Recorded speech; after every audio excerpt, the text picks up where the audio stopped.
We are Shades of Interpretation, and this is the making of BrkBrakr. Behind the scenes.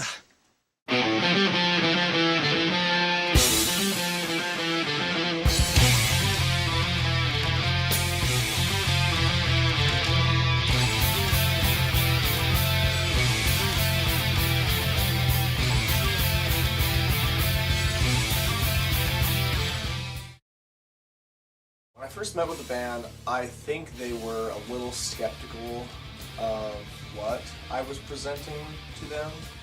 I didn't think it was going to happen.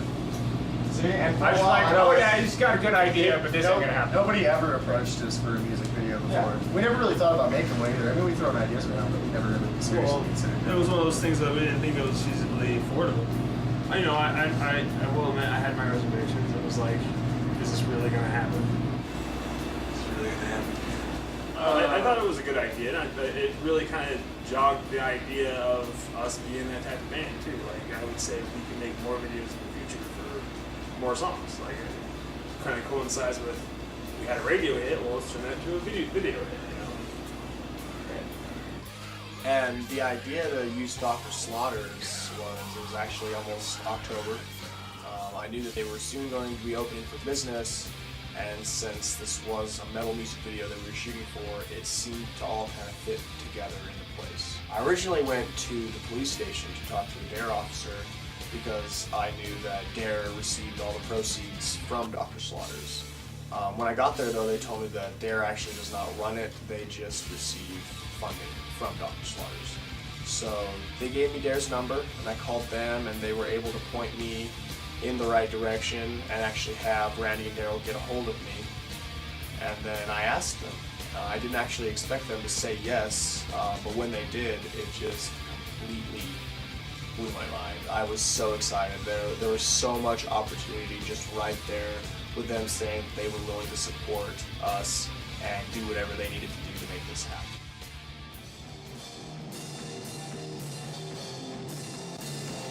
Everybody was fucking late. Day finally comes. I'm running late, so I'm late picking everyone up. We get the trailer, we find out that it does not hook into the truck. The trailer fits and hooks onto the truck, but the lights don't plug into each other. So we had no turn signals or anything on the way to go. And then we go to get the equipment, we finally get there, the place is locked. I didn't do it. We can't get in because of this. Door is fucking locked. Ryan has key, Wes's key is on top of his Xbox at home. So yeah, 45 minutes of waiting on Ryan happens. Waiting around, growing mustaches. Let's work on our mustaches today. I'm not trying to grow anything. Let's try and get some Gage mustache. The front man arrives.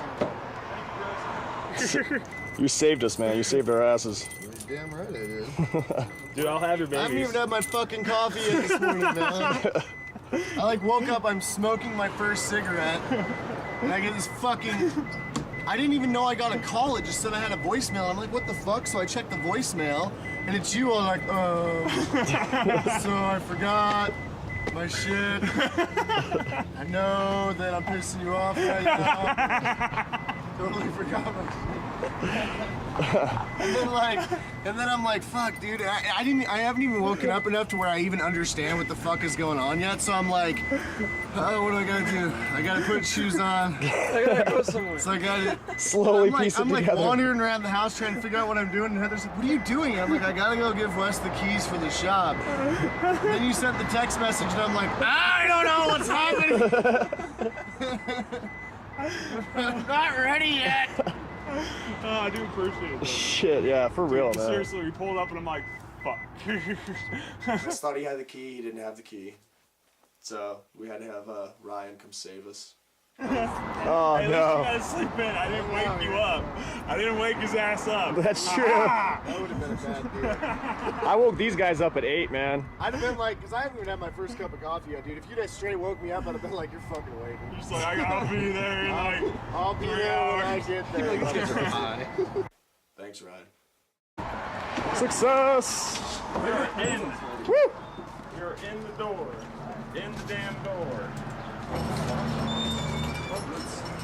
Welcome to the shop. Yeah, in the shop. It's where the magic happens, yo. It's all exclusive shit.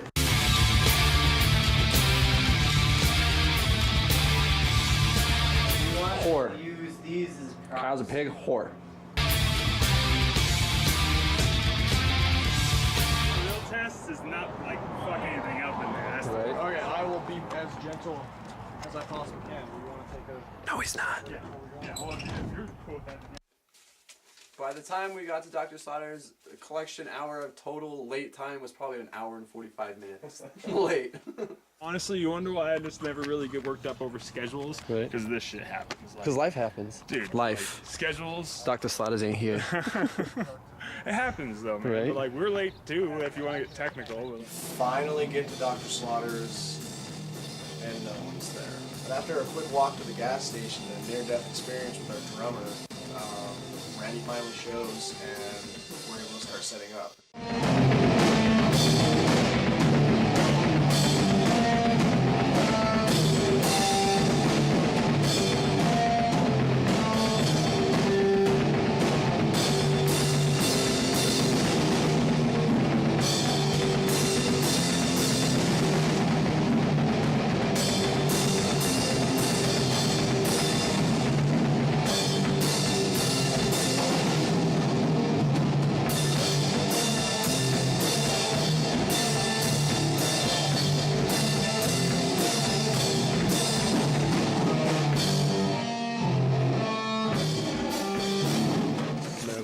Like there's a cage in there. First day, we actually only had 2 members of the band. We had Wes and Gage, so we did miscellaneous pickup shots with them.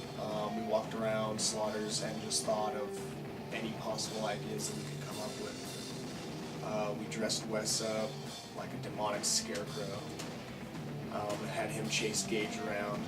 There was a lot of stuff that we did that we didn't even use. That like it was honestly just kind of fun to do all that stuff. Yeah. For real. Like I dressed up a couple times and chased that motherfucker around a little bit. We squoze me, Gage, and Wes into a rotating barbecue. After getting both of them into the barbecue, we had an idea to like make them look like they were all beat up and bloodied. You should bloody me up. So that was my first time ever doing makeup on anybody. That was kind of new. Do you happen to know how to do that? What you were You should just be able to get quite a bit of blood on it and get it kind of soaked and then just kind of dab it. Dab it, man. So it's dark and then it'll just kind of Just get drain it from down. forehead and eyes. Just go down. That's the I'm point not of blood. playing Go cards down. here. Well, yeah. Okay, just get it from eyes down, forehead down, droop it down, get some on my arm if you want.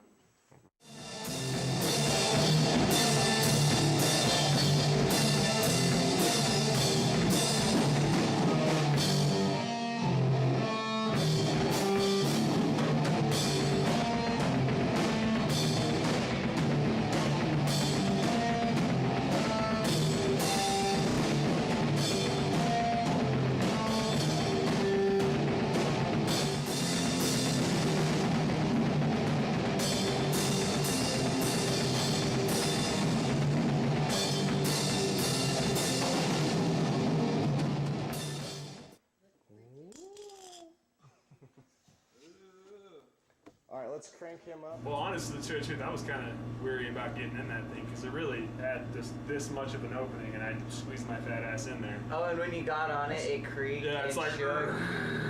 and like when Gage gets on the fucking thing, it's like whatever. When I get on, it's like. We didn't really have a real assessment of what we could do until we went and all saw the place. We had the whole band plus a few friends. We went and did a walkthrough through the whole place so they could see everything and get a feel for what we were dealing with. Unbeknownst to us, Randy and Daryl had turned the power on for everything.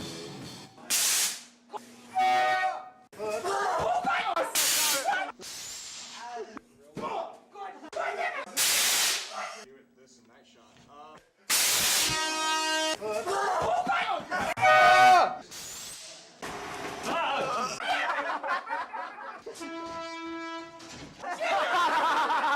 Fuck you.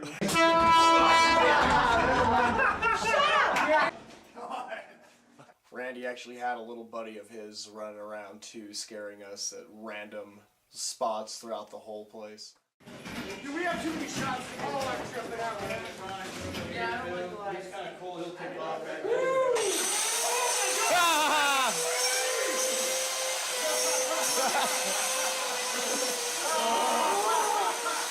Animatronics, my ass! Oh, the chainsaw guy, I love that dude. I do. He's right next to you. I know. There's always been a chainsaw guy. You know what I mean? And he always scares the shit out of me. It was fun walking through and watching people get scared just by random nonchalant shit that was still on. Yeah, it was totally a fun experience to take everyone through Dr. Slaughter's. God. Isn't that the coolest Oh, thing ever? that's creepy. That is so weird.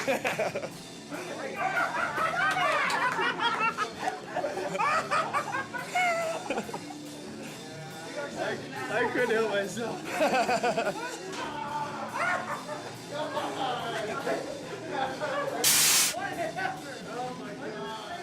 And everyone's gonna be scared shitless, and they're gonna be like, "What's around the corner?" And there's walking all slow. I came twice, dude. Twice. I almost pissed. Dr. Slaughter's was the shit, man. Oh, dude, I loved it. I loved that place. Like, I didn't necessarily like being one of the last people to go through it, but it was still kind of nice to not be the last person to go through it.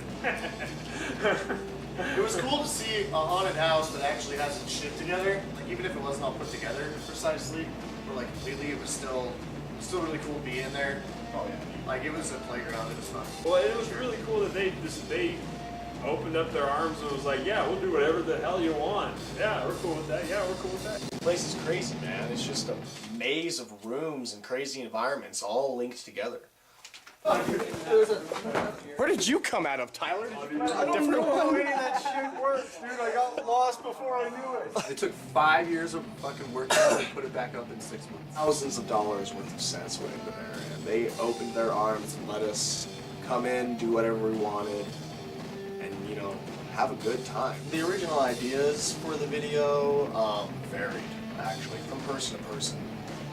Everyone had really, really great ideas. Once we got there, everything changed, right? And ideas just started pouring into our minds. There was just way too much there for us to shoot, you know, for one music video. Dude, I was trying to tell you, man. No, what about the music video? Like, when you first approached us about it, we had a bunch of ideas. I mean, there were. The original idea was like to have like 4 separate rooms that were like the individual band members' own, like, you know, confusion and hell, so to speak, and escaping from that to a certain extent. We had all kinds of crazy ideas. But then when we walked into Dr. Slaughter's and saw what we were working with and realized the kind of like resources that we had, all of those went out the window like immediately. And then it was just like shoot whatever we can and fit it together and make it cool. So it just kind of had to mold itself when we were there, and it molded itself just fine.